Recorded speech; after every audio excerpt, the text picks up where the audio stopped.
Tim Reskrim Polsek Seberang Ulu 1 Palembang berhasil mengamankan Hadi Saputra, pelaku pencurian motor metik yang beraksi di 7 tempat kejadian perkara di wilayah hukum Seberang Ulu 1 Palembang.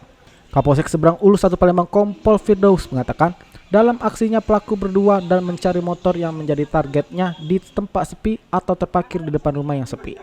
Dengan cepat anggota Reskrim Polsek Seberang Ulu 1 Palembang berhasil meringkus pelaku di kediamannya yang berada di Kelurahan 1-2 Palembang tanpa perlawanan. Di hadapan petugas, Hadi mengaku bahwa setiap penjualan motor yang mereka dapat dijual ke luar daerah Banyuasin seharga 3 juta rupiah.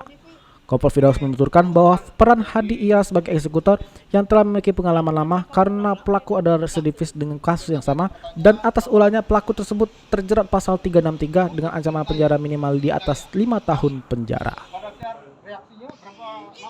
Tangkapnya DPO Curangan Murni berkat daripada informasi dari masyarakat juga, ya.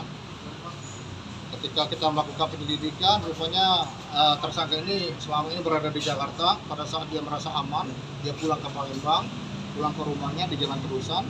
Alhamdulillah informasi kita dapatkan dan segera kita lakukan penangkapan tersebut. Untuk modus operandi pelaku menang?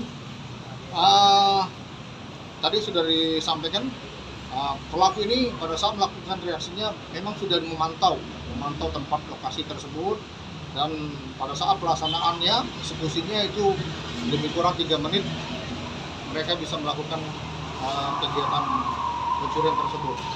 Dan untuk tersangka tersendiri pengakunya sudah 7 kali melakukan di tempat yang berbeda.